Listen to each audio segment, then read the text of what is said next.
buenas noches, damas y caballeros, amigos todos. Le damos la bienvenida a nombre del Gobierno Regional del Callao, en su gobernador, el doctor Félix Moreno Caballero, y de parte de la Gerencia Regional de Transportes y Comunicaciones, encabezada por el doctor Jorge Villarreal Ruiz. Le damos la más cordial bienvenida a todos y todas a esta segunda charla magistral llamada Gestión Pública en Seguridad Vial, casos de éxito en España. Estamos muy contentos de poder salir en vivo a través de TV Vial, el único canal online de seguridad vial que cuenta el país y que sale a través de una actividad propia del Gobierno Regional del Callao y de esta gerencia. Nos sentimos muy contentos. Para las personas que están viendo en vivo, pueden hacer sus preguntas también a través de las redes sociales. El personal encargado va a estar ahí para poder responder toda clase de preguntas. Agradecemos también la asistencia de todos los alumnos de la quinta promoción de especialistas en temas de seguridad vial. Le damos la más cordial bienvenida. Y también a todos los exalumnos de las promociones anteriores, muy contentos de volverlos a ver y siempre las puertas abiertas de esta su casa. Para iniciar esta charla magistral, yo quiero dar la bienvenida y ceder las palabras a nuestro coordinador general, el ingeniero Carlos Mendoza Mundaca. Un aplauso, por favor. Buenas noches, distinguida concurrencia. Un afectuoso saludo de nuestro gobernador de la región y de nuestro gerente regional de Transportes y Comunicaciones.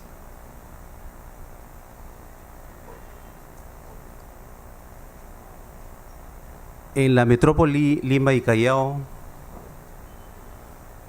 todos los días, todos nosotros nos vemos afectados por problemas de tránsito y como consecuencia de la inseguridad vial. Son problemas que lo venimos padeciendo por varios años. De ahí que la gerencia regional, como Secretaría Técnica del Consejo Regional, ha implementado una serie de actividades para poder ir desarrollando el conocimiento para enfrentar esta problemática, para que todos los concurrentes que proceden de diferentes instituciones públicas o que están vinculados a la gestión del tránsito, del transporte y la seguridad, adquieran las herramientas y los conocimientos para que desde su ámbito de competencia puedan poner un granito de arena y mejorar esta situación. Es por eso que en este quinto curso de especialistas se está organizando la participación del doctor Ramón Ledesma para que nos cuente las experiencias de otras ciudades, de tal manera que nos sirvan como prácticas, como buenas prácticas para poder difundir en nuestra gestión, difundir en nuestra jurisdicción, difundir en nuestra población. De esta manera, les agradezco por su concurrencia y esperemos a nuestro gran invitado. También queremos hoy darle la bienvenida y agradecer a la señorita Claudia Hernández Sepúlveda, directora del Departamento Internacional de PONS Seguridad Vial, que también nos acompaña el día de hoy. A continuación, también damos la bienvenida al ingeniero Pervis Paredes, de la Universidad Católica Sede Sapiense, que nos viene acompañando desde el inicio de la primera promoción y va acompañando la institución que es la que certifica este curso de especialización en temas de seguridad vial. A continuación damos la bienvenida a nuestra coordinadora de este curso, Noemí Vaquero Redondo, quien va a presentar al doctor Ramón Ledesma.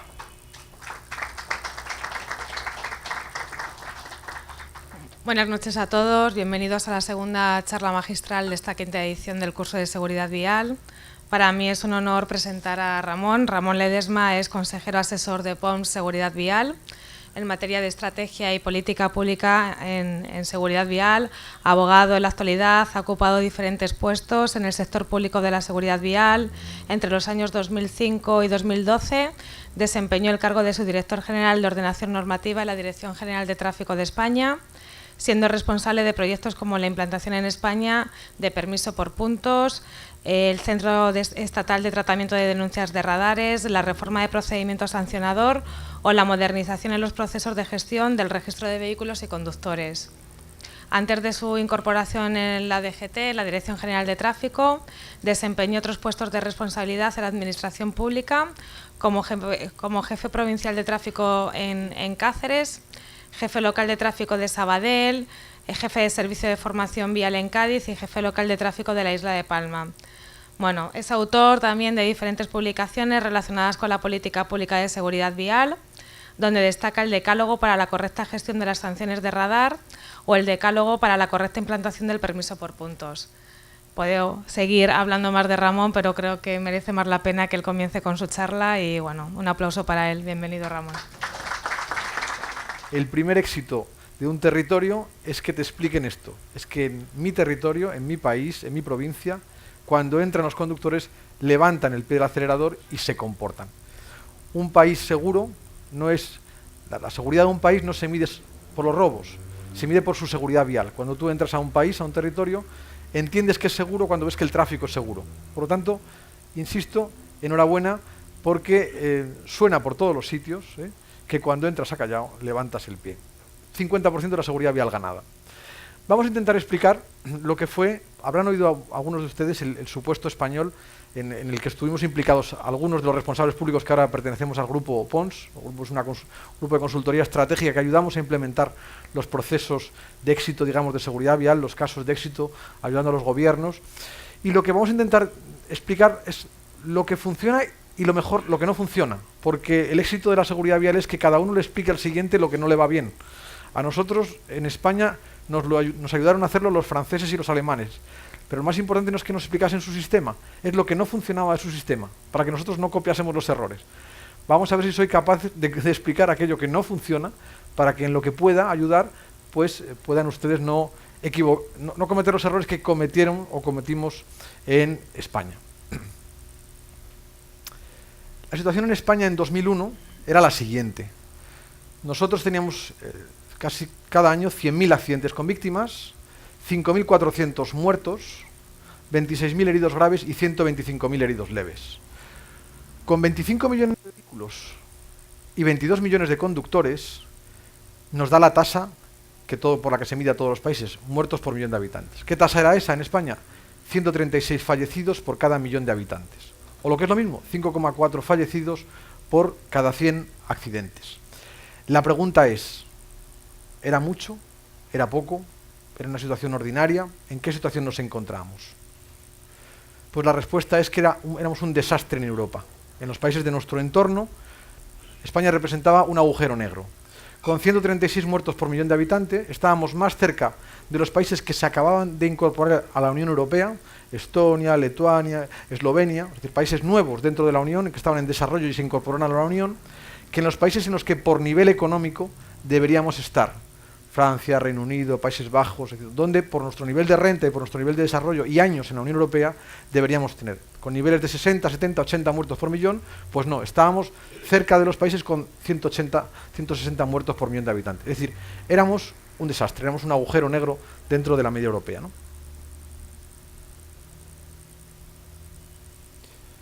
Y llevábamos así 10 años. Aquí ven, entre el año 93 y el año 2003, España pasa por lo que denominamos la tarifa plana de mortalidad. Pasan los años y siempre tenemos 5.500 muertos, más o menos el 5%. La siniestralidad no puede medirse más que por tendencias, ¿no? No puede medirse solo de un año a otro. La tendencia es que teníamos siempre 5.400 muertos, 5.500, 5.200, pero nos movíamos en esa banda, ¿no? Y de ahí no nos movíamos. Y de ahí no nos movíamos.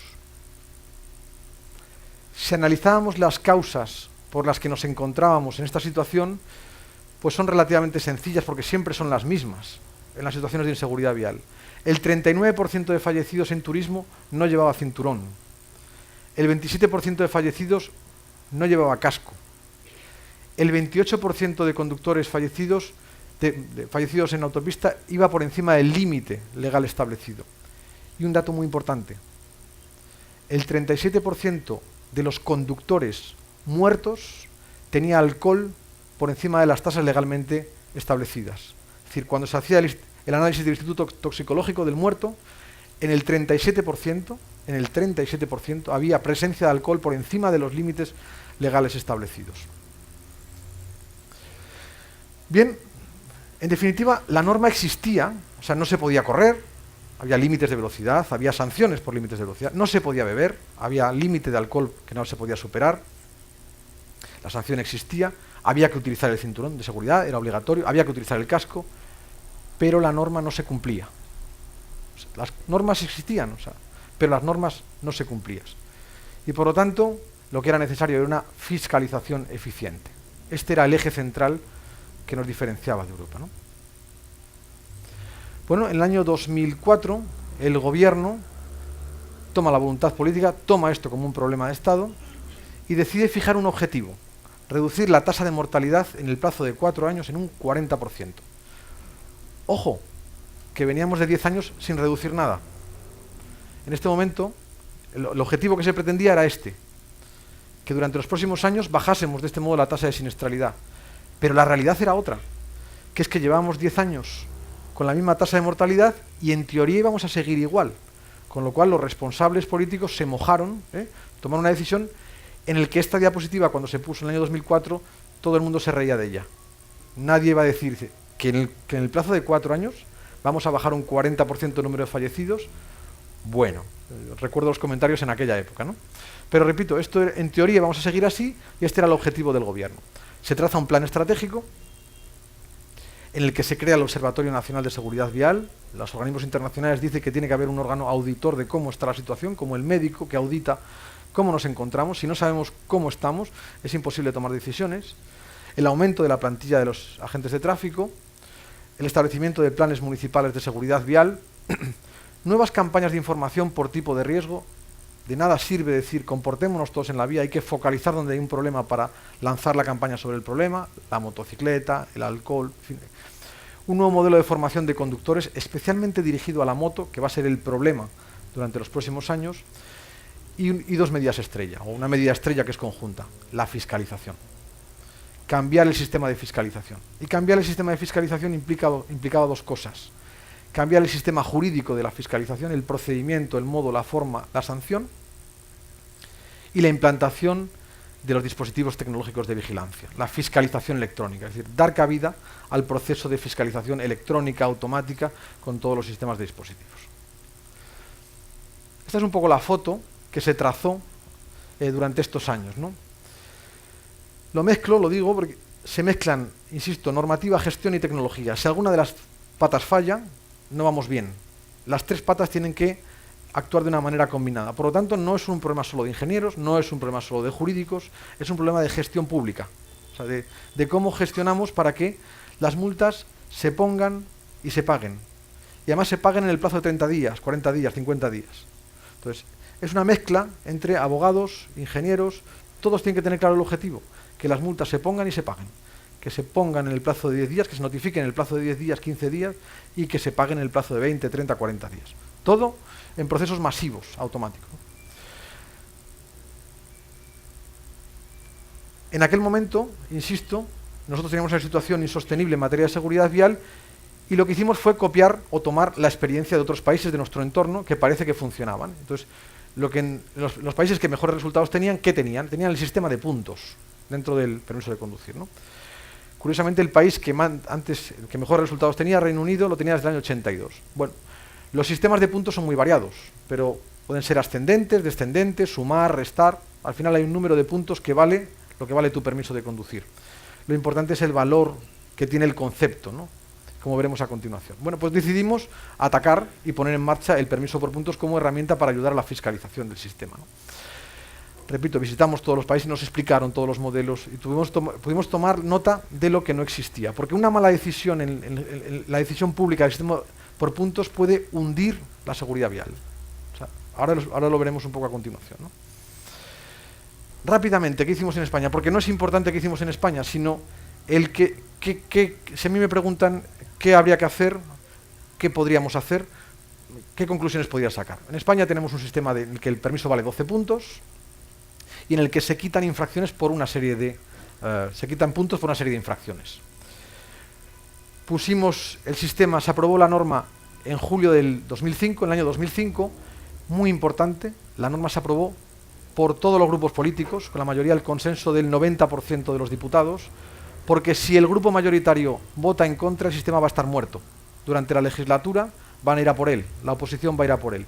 Por lo tanto, aunque se pierdan elementos del sistema de permiso por puntos, es más importante el acuerdo, el consenso entre los grupos, que alguna de las herramientas o de las piezas que inicialmente se había diseñado no exista. Porque esa pieza se incorporará, se corregirá, pero lo que no se va a corregir es que la oposición política haya votado en contra. Es absolutamente imprescindible o intentar que por lo menos no exista un voto en contra de la puesta en marcha del sistema de puntos. Se aprueba en el año 2005 y nos dimos un año de entrada en vigor. No lo pusimos al día siguiente.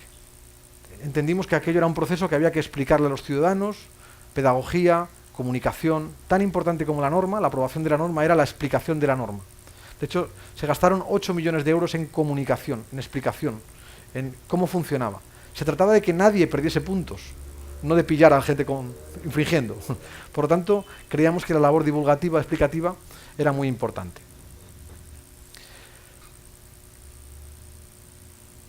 Estas son algunas de las carátulas de los principales medios de comunicación que existieron antes de la entrada en vigor del sistema de puntos. En los faldones de los principales periódicos aparecían leyendas como esta, ¿no? En febrero, marzo, abril del 2006. El alcohol, además de reflejos, te hará perder puntos. A partir del 1 de julio, además de la multa actual, conducir bajo los efectos del alcohol acarreará la pérdida de 4 o 6 puntos. Es decir, explicar, pedagogía, explicar.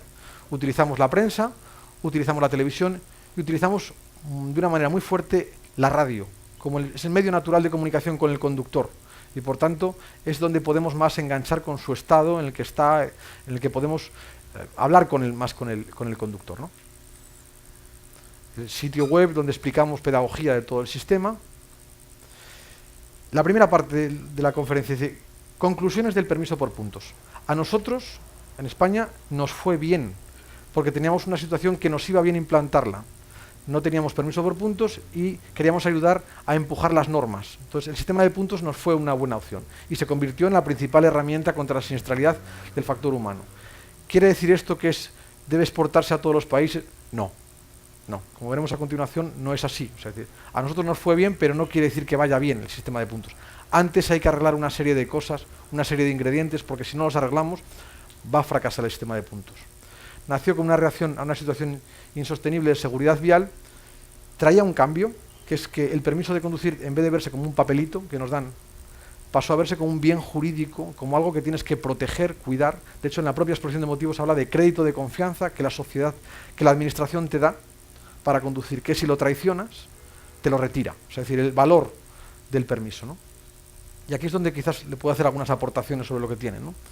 Debe ser muy simple para el conductor. El conductor tiene que entender aquello de una manera muy simple.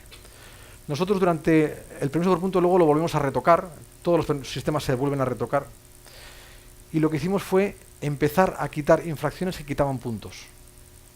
Si a mí me preguntan cómo volvería a poner el permiso por puntos en España, lo pondría solo con, en estos momentos hay 21 infracciones, pues a mí me preguntan lo pondría solo con 4 infracciones. Alcohol, velocidad, casco y cinturón. Nada más. Nada más. O sea, es más, es contraproducente poner más. Solamente con aquellas infracciones para que el conductor tenga un mensaje muy claro.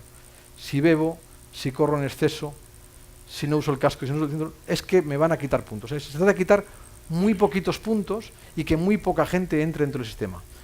Porque si no, además, se produce lo que vemos al final. El permiso por puntos es para que muy poquita gente pierda todo el permiso por puntos. Si empieza a perder el permiso más del 0,1% de la población conductora, el sistema empieza a estar muerto. No podemos tener el 20, 30, al 40% de la población fuera del sistema, porque el sistema está muerto. Esto tiene que visualizarse como, es que si me pierden el permiso socialmente soy un rechazado, o tengo todos los puntos. Si resulta que el 40% de la población tiene todos los puntos perdidos y conduce, el sistema está muerto. Esto es como lo de el software de los ordenadores, hay que desinstalarlo. Es mejor desinstalarlo que jugar adelante y atrás con el permiso. A mí me preguntan, bueno, ¿ponemos un curso o no ponemos un...?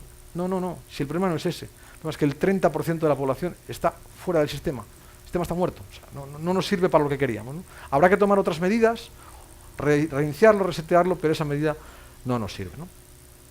Por lo tanto, está bien el permiso por puntos, pero ojo, que hay que tomar una serie de decisiones con el permiso por puntos. El segundo de los elementos que corregimos, en seguridad vial, si los resultados van bien, los políticos te dejan hacer más cosas. Eso es importante. O sea, si empiezan a ver que con determinadas medidas baja la siniestralidad, ellos se crecen y lo pueden vender. Y esto es muy importante, porque te permiten tomar decisiones que normalmente no las podrías tomar. Hicimos la reforma del Código Penal, que probablemente es uno de los elementos que no influye tanto en la seguridad vial, pero sí que desde el punto de vista de las víctimas es importante. O sea, alguien que le ha matado un hijo por una alcoholemia, es que tiene que tener la protección del Estado, y tiene que verse, y tiene que ser automática, y tiene que existir, ¿no? Entonces, hicimos una reforma del Código Penal, probablemente en contra de muchos, yo soy abogado, de muchos juristas que entendían que el sistema jurídico penal tenía que ser de determinada manera, y teníamos que tomar determinadas decisiones porque el tráfico hay que tomar decisiones de otro modo que en el resto de los delitos. No es lo mismo. Es la ley más infringida en un país y por tanto necesitan decisiones que no solamente son jurídicas, son de gestión pública, ¿no? ¿Qué hicimos con el alcohol? Pues una cosa relativamente sencilla. Porque yo creo que todo en el tema de la seguridad vial es que el conductor tenga mensajes muy sencillos. Pusimos que se convertía en delito, lo era en esos momentos, pero bueno, el juez tenía que valorar en función de determinadas circunstancias. ¿Qué es lo que pusimos? Mire, no queremos que nadie entre en la cárcel. No queremos que nadie se someta a un proceso penal. Solo aquellos que realmente han hecho una auténtica barbaridad. ¿Y qué fue lo que pusimos? Bueno, pues en el caso del alcohol, solo cuando estabas por encima de 1,2 te sentarías delante de un juez. Es decir, había que sacar al conductor prácticamente borracho del coche y meterlo dentro de él. Para el resto de las alcoholemias, entre comillas, de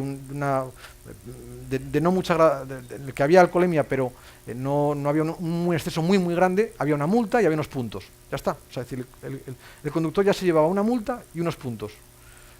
No podía conducir en ese momento, pero en cuanto se pusiese bien, ya se había llevado el capón del Estado. Ya está. Pero si bebía mucho, entonces sí que tenía que sentarse. En el caso de velocidad, si conducía por encima de 200 km por hora. Es una barbaridad.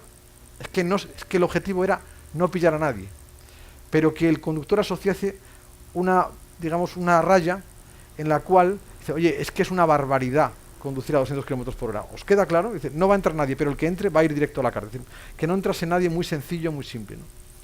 Y el último, que aquel que perdía todos los puntos, que tenían que ser muy pocos, no podía conducir con los puntos perdidos. Y iba a entrar en la cárcel. Es decir, el sistema... Es muy difícil que entres dentro de estos tres supuestos, muy difícil, pero cuando entres, vas a entrar. Entonces, el objetivo era buscar que nadie de la población entre, pero el que entres, que mires, que he querido ir a 200 km por hora, porque a 200 km por hora no hay, entre comillas, descuido. Ay, es que me pasé de velocidad. No, es que el pedal estaba ya metido, lo dicen los jurídicos, ¿no? Había dolo, voluntad, ¿no? Esto es como si pintan el velocímetro, a partir de rojo es dolo o a partir de imprudencia. Bueno, pues que había dolo, dolísimo. ¿Qué pasó con la reforma del Código Penal? Pues respecto al alcohol, el Código Penal afianzó la condena social del que bebe al volante. En España ya no se bebe porque hay condena jurídica, o sea, porque te van a quitar unos puntos o porque te van a meter en la cárcel, sino porque socialmente está mal visto.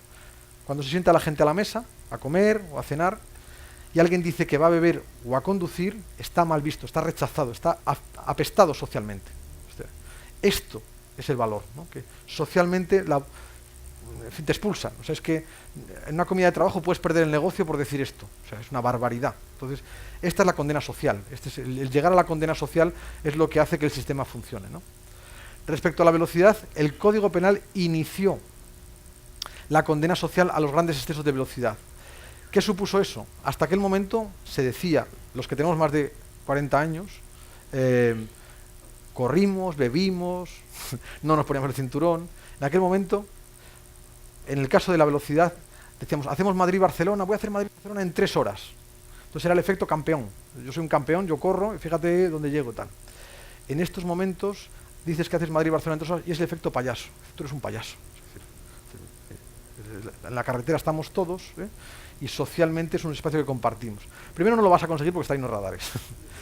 Y segundo, es que en una comida haces 3 horas, es que eres un payaso. O sea, entonces, socialmente, repito, vuelve a estar más visto. La condena social del alcohol y la velocidad es la que lo mantiene dentro del, que elimina todos los excesos, ¿no? Respecto al permiso por puntos, bueno, pues el Código Penal cerró el círculo. Oye, es que parece lógico, es que has perdido todos los puntos, es que son 4 o 5 infracciones donde ha habido 2 de alcohol y 2 de velocidad, pero 2 de grandes excesos de velocidad, no, porque los pequeños excesos de velocidad no se pierden puntos en España, fue una de las reglas que ahora podemos ver.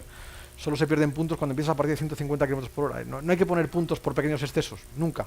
Nos lo explicaron los franceses.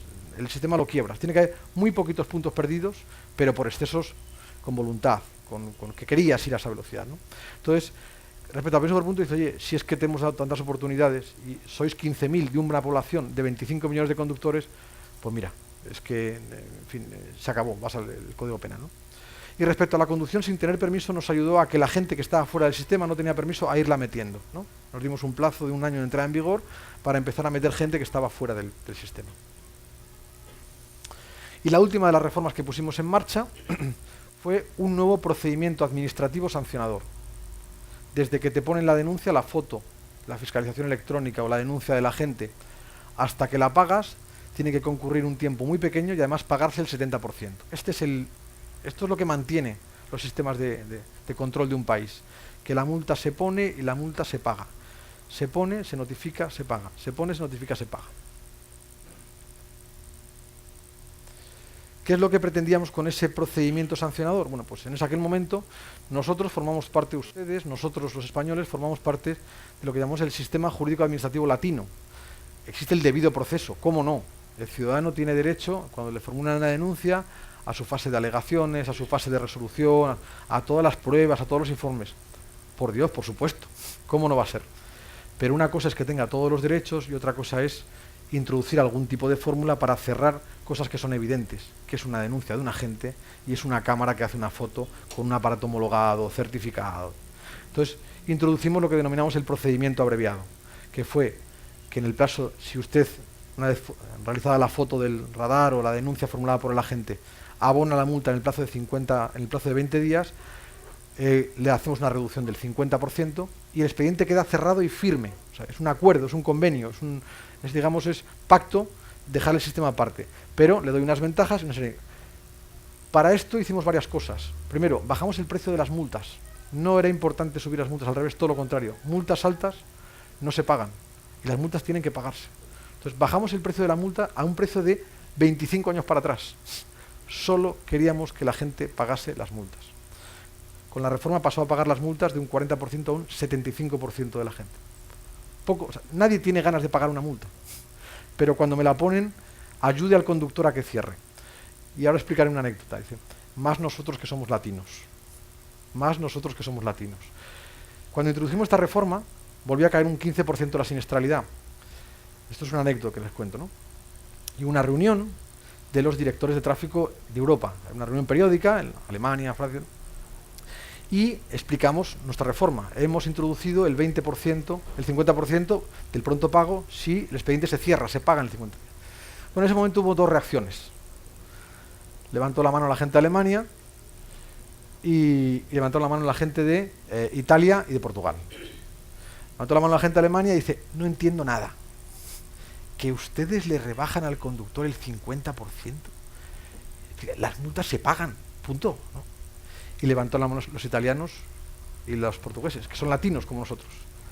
Dice, dame la ley que la voy a copiar. esta es, digamos, donde viene el cambio cultural, ¿no? Dice, nosotros somos latinos, necesitamos un incentivo, necesitamos cerrar las cosas con una pequeña ayuda por parte del... Mire, sí, 50% lo cerramos. No nos vale el modelo alemán, noruego, danés, en el que entienden que la norma se pone y se paga.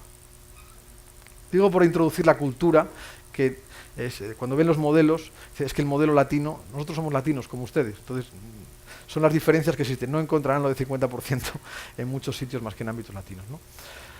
Introducimos el sistema, cambiamos el sistema de recursos, introducimos la notificación electrónica, bueno, pues toda una serie de elementos, insisto, con un objetivo único, que las multas se ponen, en el 10-15 días se notifican al conductor y en el plazo de 20-30 días se pagan. Esto es lo que genera sensación de control. Bueno, esta es una pregunta siempre para el gestor público, para el político público. Tenemos una cierta tendencia a hacer normas, el político larga la norma, pero no se preocupa después del resultado. Yo siempre he pensado que el gestor público tiene que ser como un empresario. Usted toma una medida para tener unos resultados, y si no tiene los resultados, usted debería largarse. Entonces, siempre he pensado, dice, si yo pongo una norma en materia de tránsito, ¿con qué objetivo la quiere poner usted? ¿Quiere bajar el 40% de la reducción de la siniestralidad? Póngalo en la exposición de motivos. Y cuando la apruebe y entre en vigor, que le evalúe, porque si no, nos habremos perdido todos. Entonces, la pregunta es, si se pusieron en marcha esas reformas para reducir el 40% de la mortalidad, la pregunta es, primero, ¿cambiaron los comportamientos de los conductores para todo el sistema de comportamiento del conductor? Y segundo, si cambió el sistema de comportamiento del conductor, ¿cambió el número de fallecidos?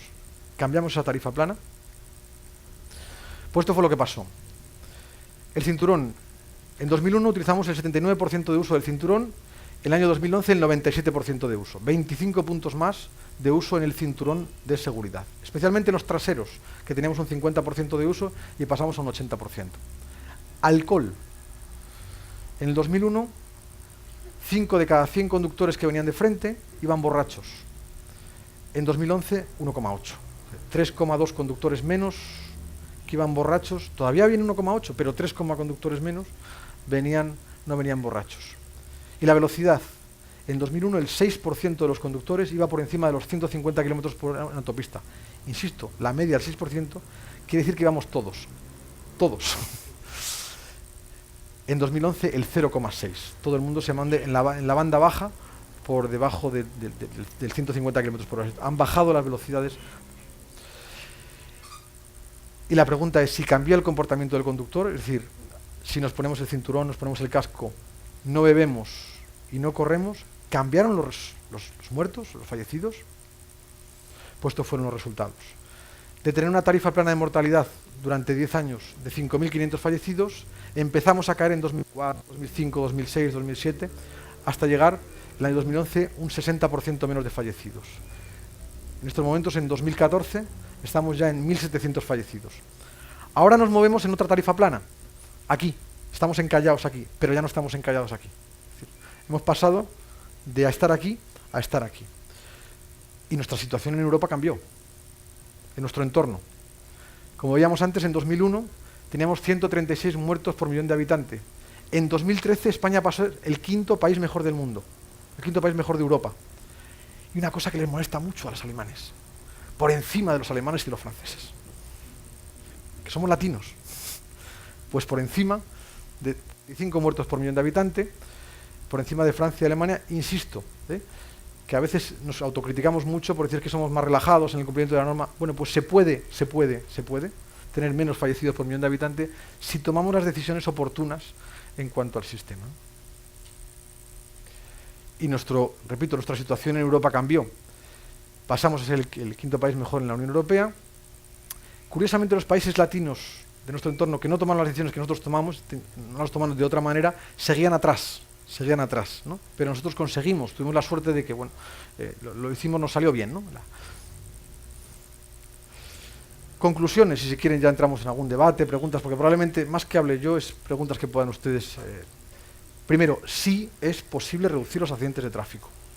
Sí es posible reducir los accidentes de tráfico. Es decir, hay una cierta percepción de que, bueno, es que los accidentes de tráfico, mire, son los que son, ¿y qué le vamos a hacer? Es que no, es la evolución, el tránsito... No.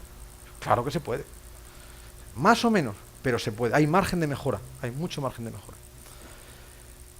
el 90% de la solución es un sistema efectivo de fiscalización. Le damos vueltas, muchas vueltas con esto de la seguridad vial, también la educación vial, nosotros tenemos todos los sistemas de formación vial, educación vial, toda la vía, la infraestructura.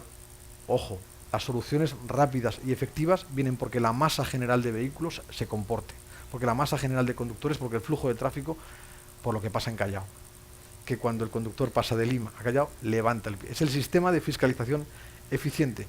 Y esto no es de un territorio, esto es mundial. En aquellos países donde la fiscalización funciona, donde el conductor sabe que el que la hace la paga, y la paga rápido, no hay fallecidos, se reducen los fallecidos, hay un sistema de tráfico seguro. Priorizar esfuerzos, no perderse. Hay mucha gente que habla de muchas cosas en seguridad vial, está bien, o sea, y además hay que cambiar muchas veces la vía, la infraestructura, etcétera. Pero el 90% del problema es el comportamiento humano. La vía por sí no hace daño, el coche por sí no hace daño, es el factor humano, el uso indebido del factor humano el que provoca el eje central del problema.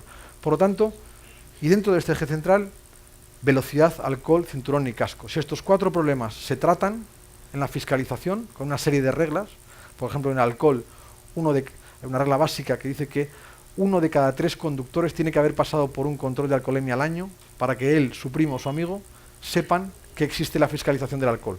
O sea, es decir, si adoptamos las medidas oportunas en velocidad, alcohol, cinturón y casco, los resultados van a ser matemáticos. Todo está inventado, nosotros no inventamos nada. Lo único que hay que copiar y tomar decisiones internas, eso sí, en función de tu sistema sociocultural. Pero es que todo está inventado. Es decir, de hecho, el problema que tiene la Más España es, bueno, ¿qué puede inventar? Porque hemos llegado hasta aquí y hay una frase que dice que he cortado todo el chorizo, me he quedado con la cuerda y ahora no sé qué hacer con la cuerda del chorizo. Bueno, pues que sepan que prácticamente casi todo lo que existe está inventado. Y vuelvo otra vez a insistir, que sí, que es posible y que tengan toda la ilusión del mundo, porque un tráfico seguro, un tráfico fiscalizado es una imagen de un municipio, de un gobierno, de un país serio. Por tanto, desde luego, les puede ayudar como concepto país. Deseo que estas reflexiones les hayan sido útiles. Muchas gracias.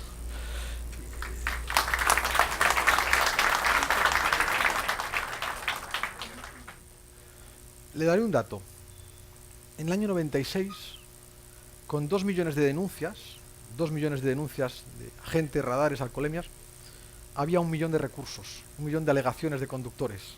Por cada 2 denuncias, una se recurría, una entraba en un bucle jurídico, en un proceso. Se creó la figura de las denominadas quitamultas, abogados recurriendo. En fin, en el año 2012, con 4 millones de denuncias hubo 75.000 recursos, es decir, un 0,5%, un 2% de la población. Es decir, el porcentaje de, entre comillas, de impagados, recurridos, estamos hablando de 1 de cada 2. O sea, la sensación de impunidad ahí se mide muy bien. Es decir, un estudio en Lima y Callao y logró determinar que solamente en las intersecciones, ¿no?, se cometían 1,5 millones de infracciones al día. ¿Seguro? ¿Correcto? Seguro. Y la policía solamente colocaba lo máximo hasta 7.000 papeletas en su mejor día. Entonces teníamos pues una gran brecha en lo que es la fiscalización, ¿no?, que actualmente persiste, ¿no? Entonces, a eso me pregunta si ustedes habían hecho un estudio similar allá. Sí, es que los porcentajes son los mismos. O sea, bebíamos, corríamos, es decir, lo he explicado un poco bebíamos, corríamos, no he entrado ni siquiera en los datos de determinadas infracciones, intersecciones, porque el porcentaje de alcohol, el porcentaje de velocidad, o sea, la sensación de impunidad era total. O sea, es decir, era un poco datos numéricos, lo que les he dicho. El 5% de los conductores iba borracho, el 6% de los conductores iba por encima del... La situación era esta, ¿no?, de falta de control, ¿no? Ramón, yo tengo una preguntita. ¿La licencia de conducir, un derecho o un privilegio? Pues una buena pregunta, una buena pregunta. Desde luego nosotros desde el punto de vista jurídico, los jurídicos tienen una autorización que habilita, bueno, muy bien, ya sabemos que una autorización para habilita, pero es un crédito de confianza. O sea, la administración te da una confianza para que utilices una determinada herramienta, ¿no? Y tienes que tratarla como eso, como una confianza para utilizar en un espacio público en el que te permiten utilizar el permiso, tu vehículo, pues tu derecho.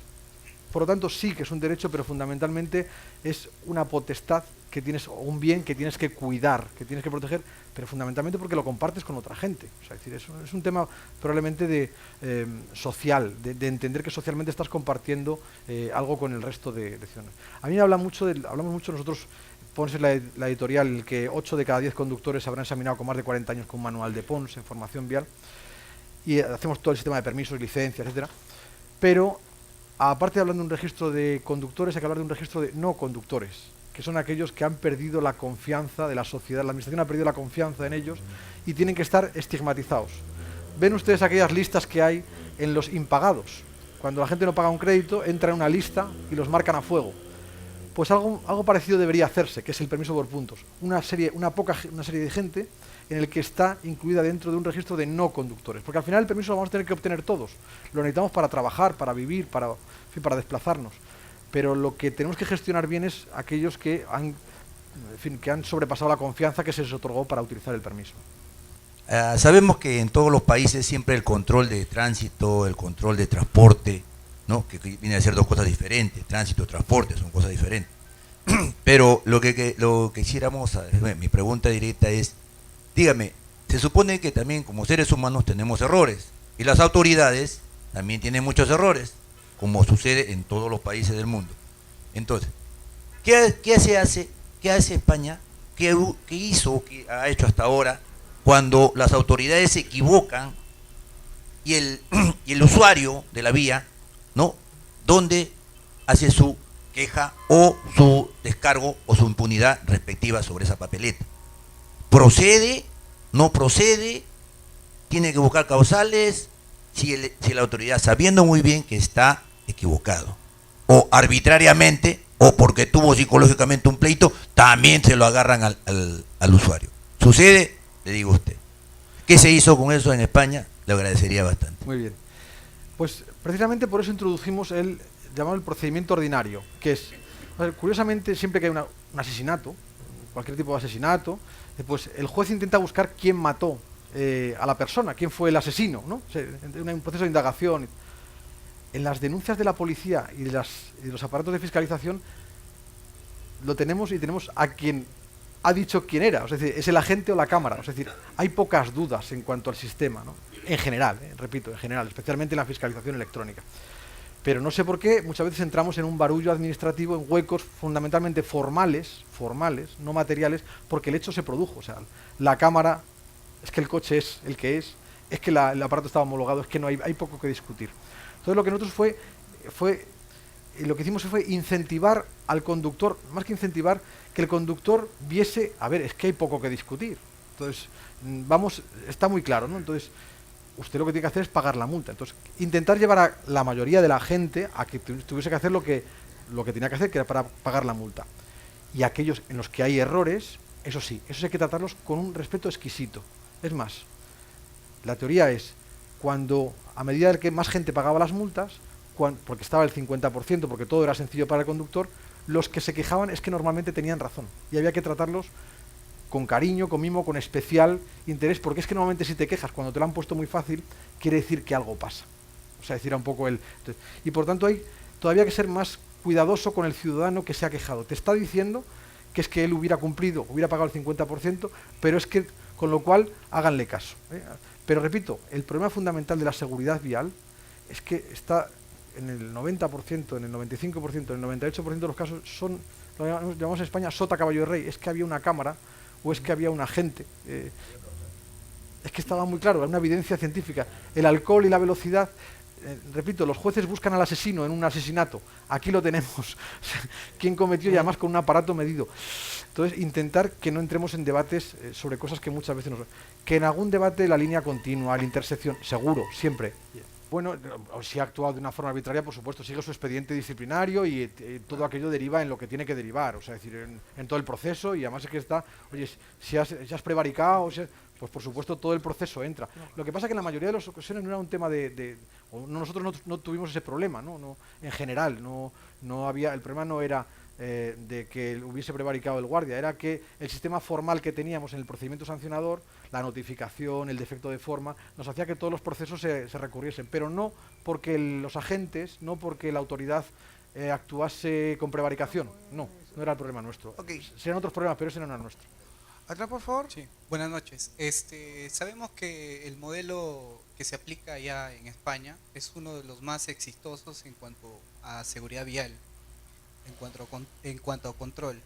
He visto a través de los navegadores, internet, que en este caso utilizan bastante los medios audiovisuales, son videos en este caso, y que dan muchos resultados. ¿Ese modelo se podría plantear aquí en Perú? ¿Y cuáles serían los primeros pasos que deberíamos aplicarlos? De repente incidir más en fiscalizar, no sé. Bueno, en esto de los aparatos, yo no soy un experto, y probablemente hable mejor la gente de los aparatos. Nosotros tenemos gente que monta todos los sistemas y tal. Pero las cosas son bastante más sencillas de lo que parece, ¿no? Todo empieza con la colocación de un radar, de una cámara que empieza a controlar, ¿no? Siempre hay un debate, dice, vamos a colocar 500 cámaras. No, no es este el tema. Vamos a colocar una cámara, vamos a llamar al alcalde, vamos a poner un cartel 1 kilómetro antes, 500 metros antes, y vamos a hacerle público a la ciudadanía que vamos a empezar a fiscalizar esta zona y que esto va a funcionar. No sé si me explico, es decir, la tecnología está bien, pero para empezar a ponerla en marcha es probablemente más importante el entorno de la comunicación del sistema de fiscalización. Es decir, además esto normalmente viene prácticamente matemático. Se produce un accidente en el que hay 4, 5, 6 personas en un cruce, en una carretera, y es donde tiene que salir el político y dice, aquí vamos a instalar una cámara. Y se lo vamos a explicar a los ciudadanos, y vamos a hacer una presentación pública. Y a partir de ahí es donde el tráfico empieza a bajar, pero porque mediáticamente se ha explicado. Todos los radares en España en carretera, todos tienen un panel, nosotros no lo inventamos, los franceses, los alemanes, un panel, 1 kilómetro antes, avisando que hay un aparato de fiscalización que está echando fotos. Coño, entonces, no, es que lo que no queremos es que nadie caiga, que le hagan una foto. Queremos que baje la velocidad, pero no queremos que sea detectado. Entonces, el sistema tiene que ser transparente para el ciudadano, hay que pillar a los menos ciudadanos posibles. Digamos, la fiscalización viene acompañada mucho de comunicación. Si de repente se ponen 100 aparatos y se empieza a disparar las fotos y no ha habido controlantes, la población se va a rebelar, porque el 90% de la población va a ser sancionada. Es decir, entonces, ¿tenemos toda la tecnología? Sí, pero es que estamos armando a la población para que haya un motín, entre comillas, ¿no? Y es lógico que el político diga, bueno, ya lo dejo, ya me vengo para atrás. Entonces, esa gestión de la tecnología es muy poquito a poco, y ya hay los aparatos que existen, ya son súper suficientes. Yo no entraría en temas grandes especialistas de vídeo, las últimas modernidades. No, con el primer aparato sencillo de radar, de cámara de vigilancia, etcétera, bueno, pues es donde hay que empezar. Pero yo les aconsejo más bien jugar políticamente con él. O sea, es decir, nosotros llegamos a hacer un tema que era bastante interesante. Dice, preguntamos a la población de una ciudad dónde quiere que le coloquemos sus 2 radares fijos que vamos a ponerle. O sea, es decir, y es curioso, porque lo que antes era, los radares, eso son para recaudar, no sé, empezaron a decir, no, en mi calle, porque están mis hijos, porque quiero que la gente no corra con el coche. Es decir, la gente hizo suyo el sistema de fiscalización y entendió, claro, es que a los tuyos sí que los quieres proteger, y luego para el resto de recaudatorio, ¿no? Entonces, el jugar políticamente con toda la comunicación de la tecnología probablemente sea más importante incluso que yo le diga, oye, pues los últimos avances tecnológicos, está todo, en fin, puesto en marcha cualquiera de los sistemas de vigilancia de tráfico, cualquier cámara sencilla, pues, por ejemplo, ya si quiere algún debate tecnológico, bueno, pues se empieza con el radar de punto, pero el radar de tramo en carretera es lo más eficiente de todo. Es cuanto menos conductores caen y cuanto más baja la velocidad. El conductor parece que tiene la sensación de que entra en un túnel, porque dice, esto es un radar de tramo, en los próximos 4 kilómetros le vamos a medir la velocidad media y lo vamos a denunciar. Bueno, es fascinante. La gente se queda parada durante 4 kilómetros, una cosa brutal. No sé. Entonces, ¿es más efectivo que el radar de punto? Sí, pero empecemos por el radar de punto, y empezará, repito, la comunicación pública del pequeño sistema que se ponga, jueguen con ella, ¿no? En la segunda fila tenemos una pregunta, por favor. Buenas. Las leyes en España y Perú no son, creo, muy diferentes. No. Sí, claro, es parecido. Entonces, somos aquí, latinos. Claro. Eso me gusta, ¿eh? Así es. No quiero ser alemán. Aquí en la Municipalidad de Lima, cuando impone multas a vehículos de transporte público, suele pues embargar captura y al depósito, y al final rematan y se cobran el. Pero de acuerdo al Código Procesal Civil, los instrumentos de trabajo que vienen a ser de taxis y vehículos de transporte público son inembargables. Sin embargo, en una charla anterior nos dijeron que, no obstante que es inembargable, pero sí embarga. Y eso es algo que está en contra de la ley. Los instrumentos de trabajo son inembargables. Allá en España no creo que sea diferente. La otra pregunta sería, en tema de seguridad vial existen varios principios. Principio de confianza, principio de seguridad. Un conductor está manipulando o manejando su vehículo y delante hay un carro estacionado y el chofer, el conductor, tiene la confianza de que el peatón no va a cruzar, pero y va a una velocidad. Si el principio de confianza se contrapone o hay una discrepancia con el principio de seguridad, con el de confianza, ¿cuál prima? ¿Cuál tiene mayor valor? Bueno, vamos a ver, el primero de los sistemas es, dice, ¿se embarga, no se embarga? Bueno, hay que buscar soluciones jurídicas en la vía civil o en la vía administrativa para que el que la hace la paga. Es decir, me explico, dice, hay que tomar decisiones, aunque sea cuando es flagrante y el Estado las puede tomar, dice, oye, de tomar alguna decisión en cuanto al sistema.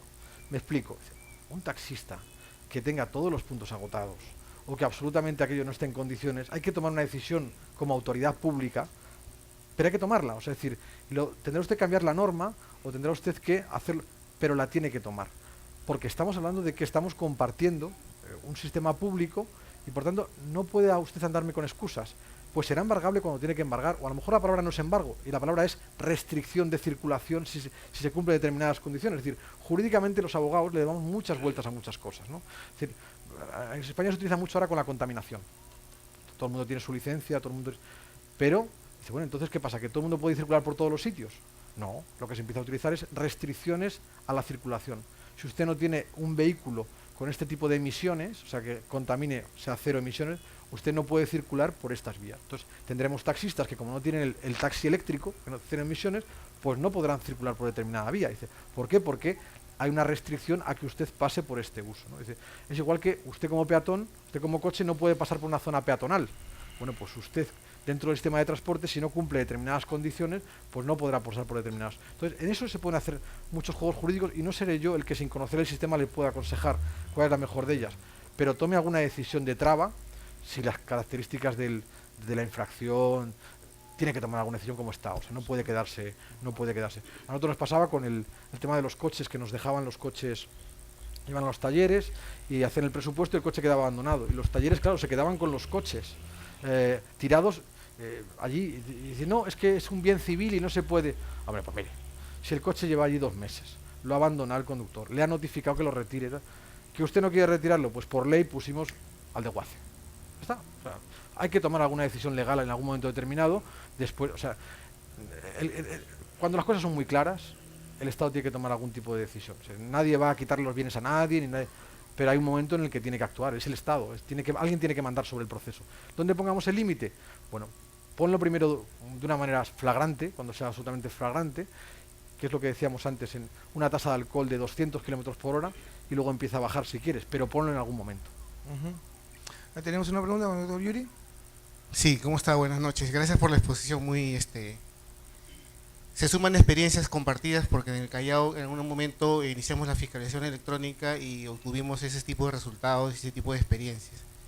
En nuestro país se suele de alguna manera aplicar políticas de modo reactivo ante una problemática, ante un hecho grave. Por ejemplo, sucede un accidente de tránsito porque el conductor estaba en exceso de velocidad, incrementamos las multas, subimos la gravedad, o porque estaba conduciendo en estado de ebriedad, que incrementamos las multas en el ámbito administrativo o penal. Pero suele suceder que a veces eso no es la medida efectiva, porque suelen seguir sucediendo accidentes por esas causas. ¿Cómo se resolvió eso en tu país? Bueno, si ven, entre el año 93 y el año 2003, que teníamos la tarifa esa plana de mortalidad, se hicieron también miles de leyes, se dieron tomar miles de decisiones, pero todas fueron erróneas, desde el punto de vista de alcanzar los objetivos, o sea, no, fracasaron en cuanto al objetivo, ¿no? Recuerdo una que consistía en que si te denuncian sin tener el permiso de conducir, el castigo es que no podrás obtenerlo durante los próximos 2 años. A alguien se le ocurrió. Bueno, se trata de traer a la gente al sistema, no de volverla a expulsar otros 2 años. Entonces, en fin, no es la vía esta. Entonces hay que tomar alguna serie de decisiones, ¿no? Pero siempre pasa lo mismo. El político actúa muchas veces o has manejado tú la estrategia política antes desde abajo para saber que esto te va a pasar y por tanto lo vas advirtiendo antes, o va a ocurrir esto, que se toman decisiones rápidas, que no tienen sentido, etcétera, etcétera, ¿no? Entonces hay que hacerlo probablemente, hay que tener previsto que va a ocurrir un accidente, que van a morir 40 personas en un autobús, y hay que tener previsto las decisiones que hay que darle al político en ese momento, o sea, con anticipación. O sea, hay 3 o 4 días que llaman en caliente, en el que son muy buenos para la gestión pública, es una desgracia nacional, 30, 40 personas fallecidas en un autobús, pero hay que aprovecharlo para reconducir todo el sistema y apuntar las soluciones que los que estén por debajo lo sepan. No se puede dejar aquello a la improvisación, o sea, a un debate público. Tienen que estar generadas ya las bases del dato.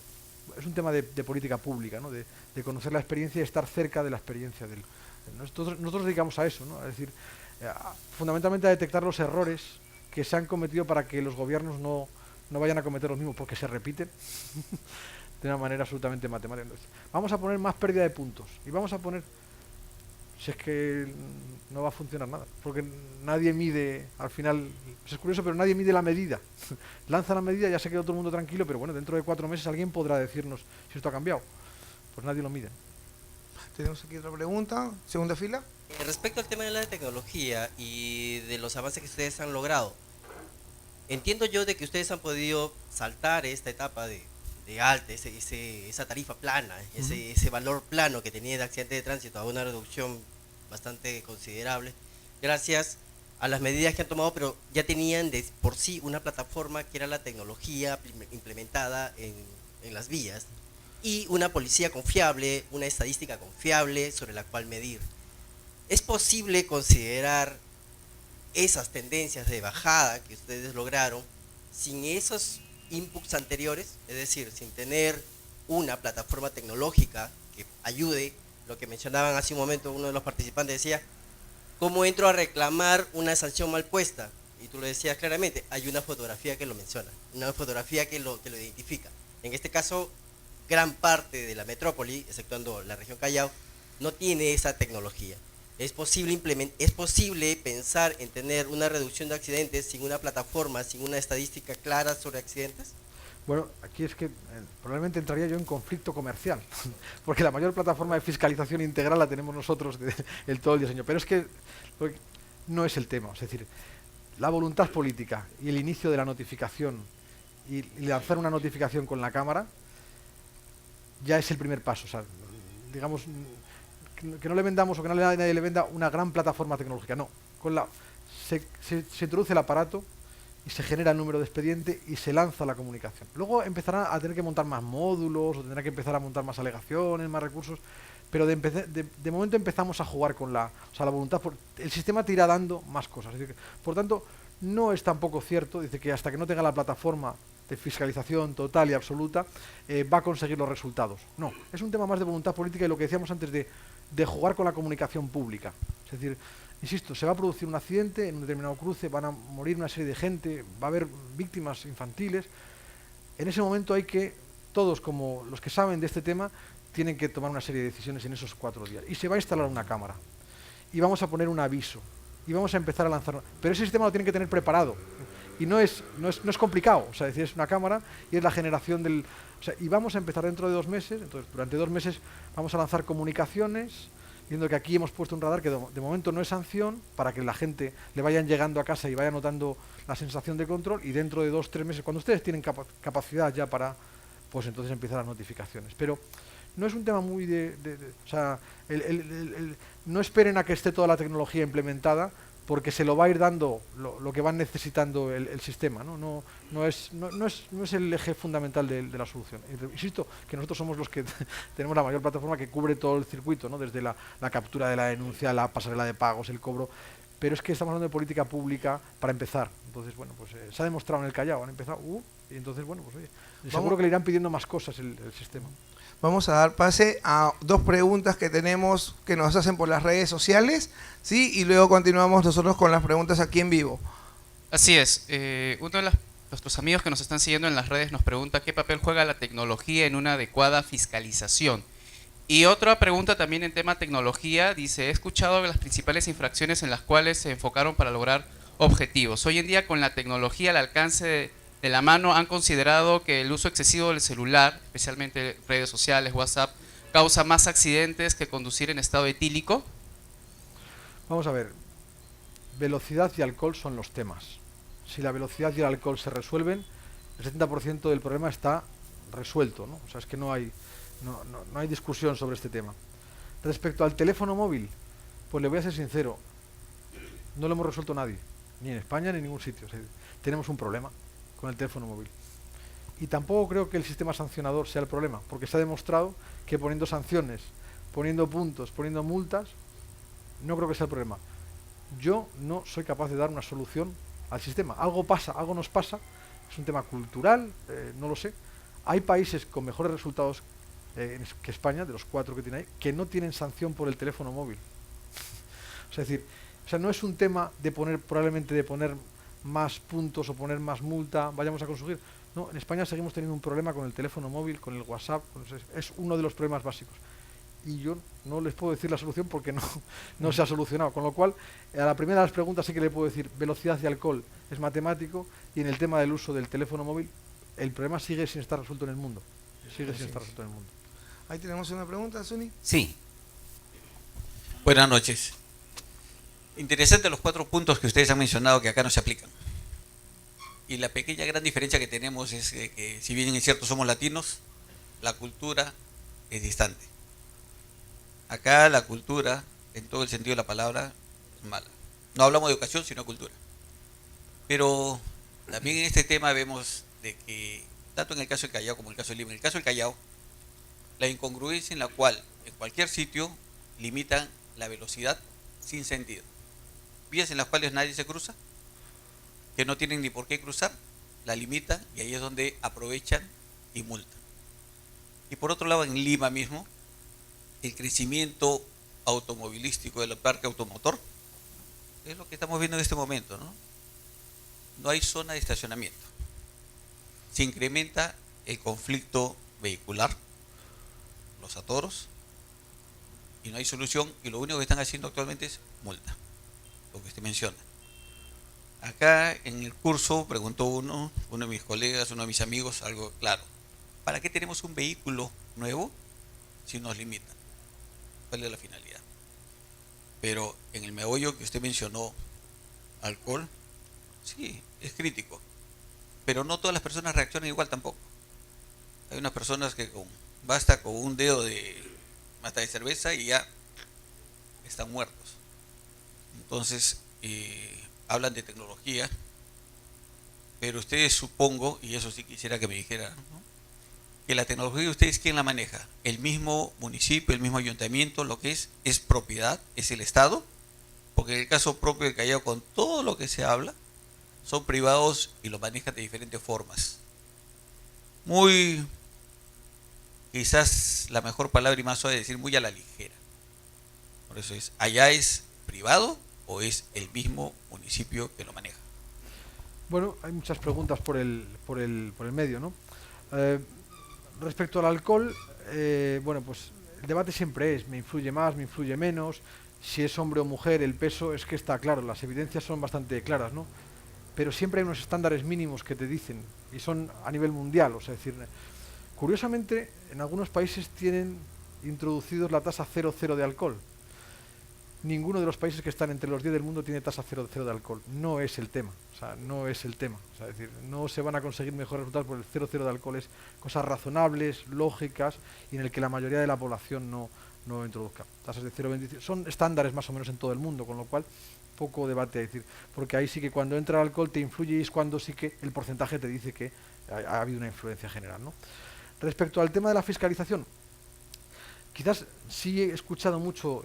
No conozco todavía el tema del Callao, pero sí que escuchas que la gente levanta el pie. Probablemente ahora hay que explicarle a la ciudadanía que como la gente ha levantado el pie, el número de siniestros, de colisiones, de accidentes, se ha disminuido, porque es que es matemático, o sea, es que es matemático. Y a lo mejor esta parte es la que queda por hacer una pedagogía de ella.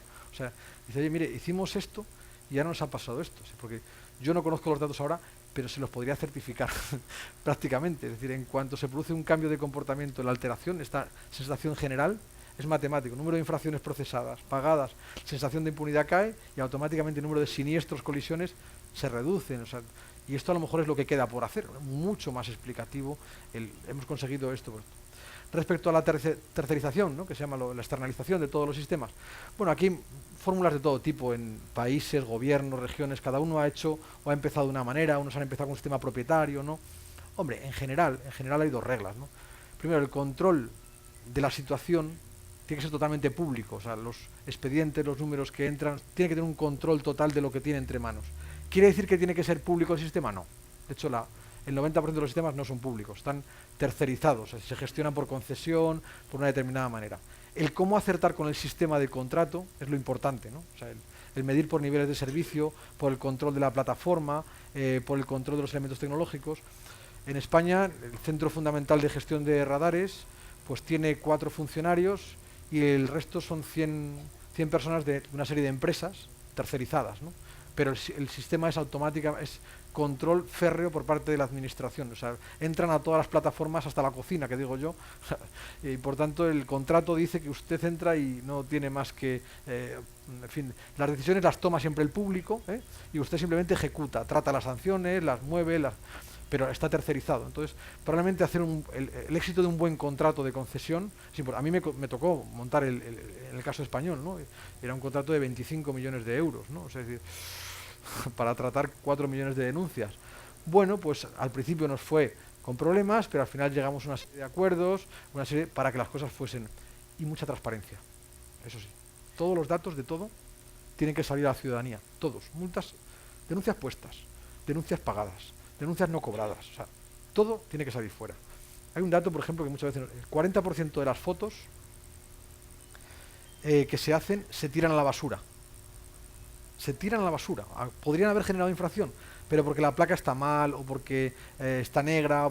Hay que explicarle, no pasa nada, explicarle a la ciudadanía que el 40% se procesan y se tiran. O sea, explicarlo todo, no hay que tener miedo. O que fiscalizamos a coches con matrícula gubernamental y tenemos un problema. Oye, pues también hay que explicarlo. Es decir, cuanto más le expliquemos, cuanto más transparencia, mejor el ciudadano entenderá. Claro, ¿no? Entonces, y en este punto que me dice, la pedagogía de resultados es muy importante. A nosotros, lo que explicaba antes, nos dejaron cambiar más normas porque los resultados empezaron a funcionar. O sea, la gente se empezó a comportar. Pero si no llegamos a traer resultados, el político, la ciudadanía dice, bueno, ¿y todo esto para qué vale? Como dice usted, dice, bueno, me están poniendo multas, me están sacando el dinero. En cambio se le dice, oye, es que aquí antes había 100 muertos y ahora hay 50 muertos. Antes había 1000 siniestros y ahora hay 500 siniestros.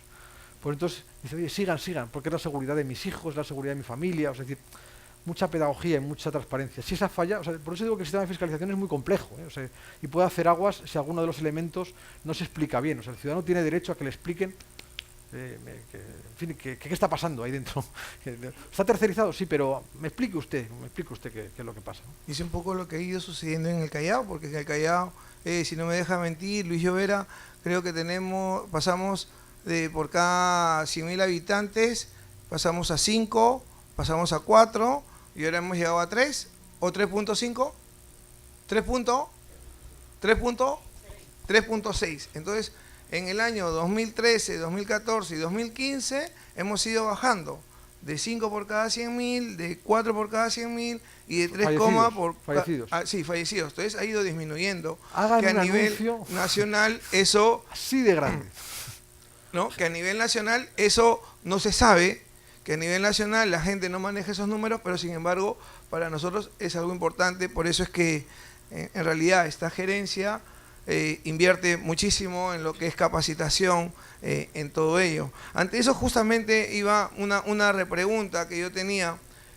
Tú hablabas de la condena social, ¿no? Entonces, cuando hay una persona que bebe, y aquí lo decía el compañero, que hay personas que de repente tienen más cabeza dura o dicen, no, yo puedo tomar más, yo puedo tomar menos, o eso porque es varón o porque es mujer, pero de todas maneras así tú puedas tomar te hace una super cabeza dura y puedas tomarte 3 vasos de alcohol o 6 vasos de alcohol y sabes que tú vas a manejar excelentemente, que realmente eso no es verdad, pero pongámoslo así en las personas que lo creen.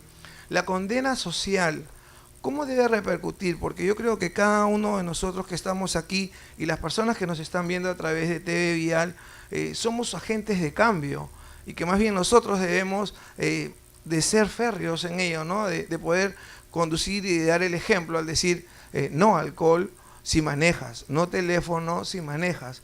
¿Cómo es que empezó esa costumbre, ese cambio social, esa condena social en España? Pues empezó por la represión. Es decir, a veces no, es que el sistema es la educación y la formación. Está muy bien la educación vial, nosotros hacemos educación vial, la formación vial, pero aquello tiene un recorrido y va a un plazo determinado. La Unión Europea nos dice que las recomendaciones son que 1 de cada 3 conductores tiene que haber pasado por un control de alcoholemia durante el año, para que tenga sensación de control. Es decir, los agentes tienen que centrarse en hacer controles masivos de alcoholemia, los viernes, los sábados, simplemente que pasen por aquí, cortamos la carretera, y van a pasar por aquí, todos los que pasan van a soplar. O sea, y hasta llegar a que 1 de cada 3 conductores de la población del censo de conductores hayan pasado por. Entonces ya empieza la gente a decir, madre mía, que esto empiezan a controlar el alcohol. Y empieza a ver ya, se empieza a generar, oye, que es que empiezan a controlar el alcohol. Entonces, esto genera que poco a poco se vaya abriendo un debate dentro de las mesas, de las comidas, que es verdad, que viene porque hay sistemas de control. Entonces, pero eso te va llevando poco a poco a que menos gente vaya bebiendo. Es decir, con lo cual no es verdad que solamente a base de debates, o sea, de recomendaciones, no beban, no, es que tiene que haber un control. O sea, algunos países han llegado al 1-1. O sea, todos los conductores pasan por un control de alcoholemia, o sea, les hacen soplar una vez al año. En uno de estos controles, ¿no? Bueno, pues fijarse unos porcentajes de control durante los próximos años. Oye, ahora no tenemos capacidad, pues vamos a intentar que 1 de cada 5, policía dice, 1 de cada 5 conductores, cogemos el censo y dice, hasta que no lleguen a soplar 200.000 conductores en este año, no paramos. Entonces, el tema del alcohol se controla a base de control de alcoholemia, de fiscalización. Tenemos 2 últimas preguntas, adelante por favor. Una de las cosas que he aprendido acá en el curso es que uno de los principales factores de mortalidad es la velocidad. Nosotros podemos analizar ahí a los actores, ¿no? Peatón, conductor, autoridad, técnicos, especialistas, etcétera. ¿Dónde queda el fabricante que cada vez más aumenta las potencias y que todo el mundo ya está regulado la velocidad? O sea, vemos ahí el odómetro 300, 250. ¿Para qué? ¿Se ha hecho algo en toda esta política de control de seguridad vial al respecto? Pues yo aquí le diría que tenemos un problema, pero no como país, como región, como mundo. Es decir, como mundo, ¿no? Es decir, estamos fabricando auténticas barbaridades y estamos permitiendo que se circule con ellas. En el caso de las motos de 150 caballos, que en algunos países que incluso las fabrican no pueden venderse, pero se venden a otros países. O sea, es decir, son auténticas máquinas de matar. Con lo cual el debate no está resuelto en ningún lado. Uno de los temas que yo además critico abiertamente, del que probablemente estamos orgullosos, en Alemania es de los pocos sitios donde no hay límite de velocidad en algunas autopistas, en el 10% de las van. No hay límite de velocidad. Siga usted, porque claro, tenemos un sector en Alemania en donde, bueno, pues los coches tienen unas determinadas capacidades y no sé qué, y se puede ir a 300 km por hora. Usted mismo, pero ellos empiezan a tener un problema, porque cuando hay un accidente hay 8, 10, 12 muertos en autopista, que ya no los hay en el resto de Europa. Es decir, la velocidad, lo que te dice Volvo, o todos estos fabricantes, ¿no? Dice, si usted va en la autopista a 120 km por hora, tiene una carretera bien protegida, con biondas, bien señaladas, y el coche tiene airbag, SP, garantizo que no se matará a nadie. Es la visión cero que llaman. O sea, el ocupante del vehículo no va a morir. Pero claro, si alteras uno de los elementos, que es que el vehículo vaya a 300 km, yo como fabricante no puedo garantizar nada. O sea, es decir, los fabricantes han hecho un papel fundamental en la seguridad del propio vehículo, con todo el diseño de los elementos, pero también en algunos casos han provocado una bomba de relojería, ¿no? Entonces, yo me quedaría, fíjense, en el caso de los fabricantes, en que cada país tiene que luchar con estas circunstancias, probablemente ya solamente le queda a Alemania luchar contra esos límites. No hay ningún país que vaya a poner límites sin límites. Ningún país va a poner límites sin límites, el límite de velocidad, pero en el caso de los fabricantes, fíjate, yo creo que han hecho un papel determinante en crear unos vehículos realmente seguros. Es decir, a 120 km por hora, con los elementos que ahora tiene el vehículo, no se está matando nadie. O sea, es decir, envuelve al conductor, airbag, ABS, SP, y no se mata a nadie. Pero si alguno de los elementos se altera, y este es el límite, no se respeta la fiscalización, entonces sí que va a morir. Bueno, no puedo darle respuesta a su pregunta en cuanto a ese concepto de fabricación, y probablemente sea un tema de lobbies, de poderes, pero lo que hay que hacer es cumplir los 3 elementos y entonces no garantizaremos el producto. Acá han hablado sobre 4 puntos: casco, alcohol, seguridad y cinturón. Pero yo he visto acá más que todos han atacado más un problema al conductor, no han atacado a las empresas. ¿Por qué? Porque la mayoría hay uno que es sobre somnolencia, que se quedan dormidos, que trabajan más de 4 horas, 6 horas. Solamente veo acá en conductor, pero aquí en España, ¿qué medidas han tomado sobre las empresas? Vamos a ver, tiene toda la razón, no hemos abordado el problema del transporte. La mayoría del alcohol es, no, así sea mujer, varón, todo, pero mayormente es un crimen las personas que saben de leyes. Los policías, magistrados, jueces y abogados, vemos en noticias, y saben de leyes, ¿ah? ¿Y cómo es? Eso es todo nomás. Bueno, fundamentalmente con respecto al tema del transporte, no hemos hablado del tema del transporte, le hemos centrado más en el tema del tránsito, concretamente las infracciones masivas. Pero el tema del transporte, la herramienta básica en el tema de seguridad vial en el transporte es el tacógrafo, el control de las horas de conducción de todos los vehículos en Europa. Todos llevan embarcado un sistema de control del conductor. Llevan una tarjeta, antes era un discodiagrama rústico con unas agujas y tal, pero todos llevan embarcado una tarjeta del conductor, donde el tiempo max, donde se mide todo lo que hace el conductor, como la caja negra del camión. De tal manera que ahí, en cuanto le para el policía o a la empresa, se le extractan todos los datos, cuando ha conducido, entonces tiene que cumplir la normativa, 4 horas y cuarto de conducción máxima, 3/4 de hora de descanso, máximo 11 horas. Es una herramienta básica en la seguridad del transporte. Se implementó en los años 80 en Europa, ese tema lo tenemos solucionado, digamos, como país, estuvo por encima de las decisiones personales de España, venía solucionado, pero es la herramienta básica. Ojo que es problemático la instalación del tacógrafo por parte de los colectivos del transporte. Es lógico, es decir, el empresario tiene que trabajar, tiene que poner en funcionamiento todo el sistema de horas de conducción, pero al final hay que tomar alguna serie de decisiones tienen que entenderlo todos los colectivos para que todos coloquen a los conductores en un tiempo máximo de conducción de 4 horas y cuarto. Es decir, es que se van a matar, con 6 horas de conducción. Entonces, pueden hacer una competición contra el gobierno porque no se instalen los sistemas de control horario del transporte. Pero insisto, se van a matar. Entonces, cuando todas dejen de competir en vez de la banda de 6 horas del conductor y compitan en la banda de 4 horas, van a ganar la misma eficiencia, pero hay que meterlos a todos dentro del sistema de 4. Entonces, el sistema de tiempos de conducción es una herramienta básica, pero afecta fundamentalmente el transporte. Estamos hablando de vehículos de más de 3.500 toneladas. No es un tema de la población general masiva, ¿no? Pero sí, totalmente básico. Se controla más un sistema de fiscalización automático. O sea, no... Quería hacer una consulta.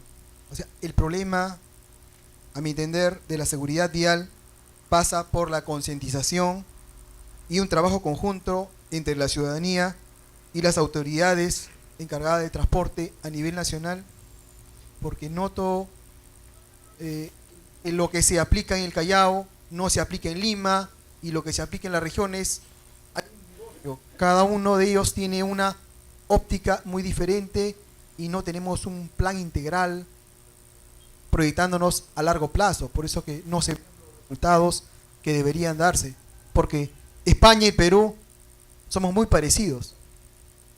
Si ha habido un cambio en España, lo podemos aplicar en el Perú, porque todos tenemos las mismas tradiciones, son elementos en común que tenemos, y la idea es reducir la mortalidad. En España no se crean que los problemas son los mismos, tenemos municipalidades, gobiernos, cada uno ha decidido determinar. De hecho, cuando empezó el permiso por puntos, algunos alcaldes dijeron no, yo no lo voy a aplicar en mi territorio.